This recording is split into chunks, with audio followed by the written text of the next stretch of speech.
اعوذ باللہ من الشیطان الرجیم، بسم اللہ الرحمن الرحیم۔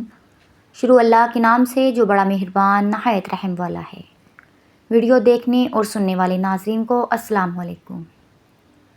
ایک دفعہ حضرت علی رضی اللہ تعالیٰ عنہ حضرت فاطمہ رضی اللہ تعالیٰ عنہ کے پاس پریشانی کے عالم میں پہنچے اور فرمایا، فاطمہ 3 دن سے نبی کریم صلی اللہ علیہ وآلہ وسلم پر عجیب کیفیت چھائی ہوئی ہے۔ وہ صرف نماز پڑھنے کے لیے ہی باہر نکلتے ہیں اور پھر سیدھا اپنے حجرے مبارک میں چلے جاتے ہیں۔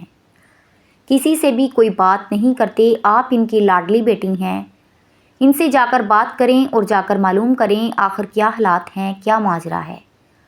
حضرت فاطمہ رضی اللہ تعالیٰ عنہا یہ سن کر آپ صلی اللہ علیہ وآلہ وسلم کے پاس جا پہنچتی ہیں اور دروازے پر دستک دیتی ہیں۔ جب بتایا گیا کہ آپ صلی اللہ علیہ وآلہ وسلم کی بیٹی ہیں تو آپ صلی اللہ علیہ وآلہ وسلم خود جا کر دروازہ کھولتے ہیں۔ تو حضرت فاطمہ رضی اللہ تعالیٰ عنہا اپنے بابا حضرت محمد صلی اللہ علیہ وآلہ وسلم سے پوچھتی ہیں کہ آپ کس وجہ سے غمگین اور پریشان ہیں۔ حضور صلی اللہ علیہ وآلہ وسلم فرمانے لگتے ہیں، معراج کی رات مجھے جہنم کا منظر بھی دکھایا گیا تھا۔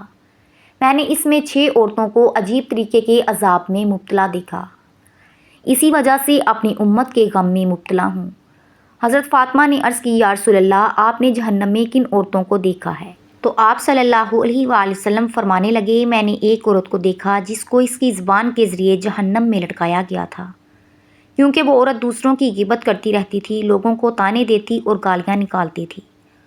سوچئے ذرا، جب ہماری زبان ہمارے دانتوں میں آ جاتی ہے تو ہمیں اس پر کتنی تکلیف ہوتی ہے۔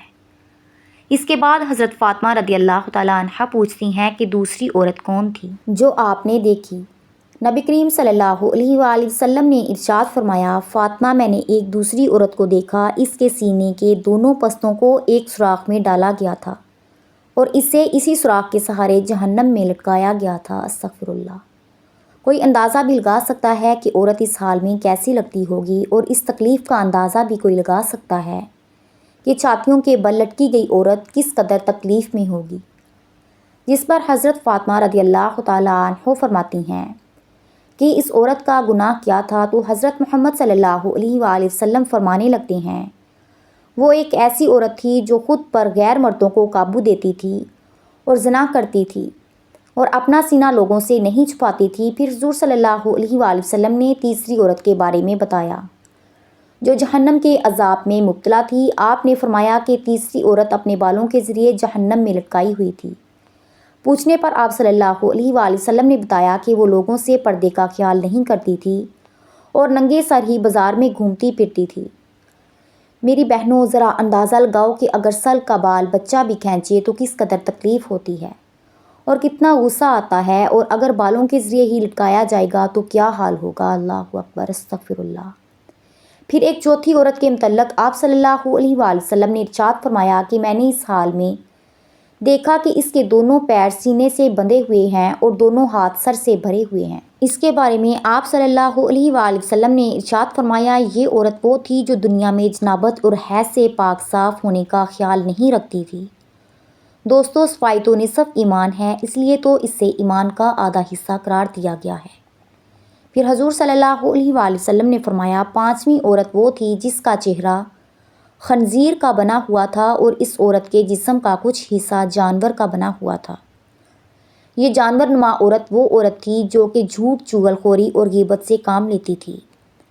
پھر نبی کریم صلی اللہ علیہ وآلہ وسلم نے ارشاد فرمایا، 6ٹھی عورت کو جہنم میں دیکھا کہ اس کی شکل کتے جیسی تھی اور وہ عورت ایسے ہی آوازیں نکالتی تھی جیسے کوئی کتا بھونک رہا ہو۔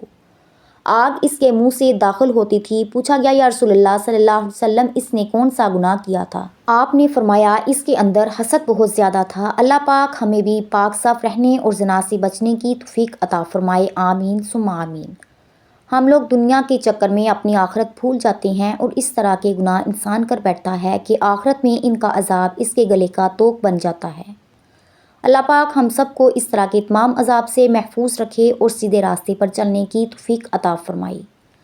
ناظرین، اسلامی واقعات کی ویڈیوز کے لیے ہمارے چینل کو لازمی سبسکرائب کیجیے گا، ویڈیو کو لائک اور شیئر بھی کیجیے گا۔ اللہ تعالیٰ آپ سب کا حامی و ناصر ہو۔ اللہ حافظ۔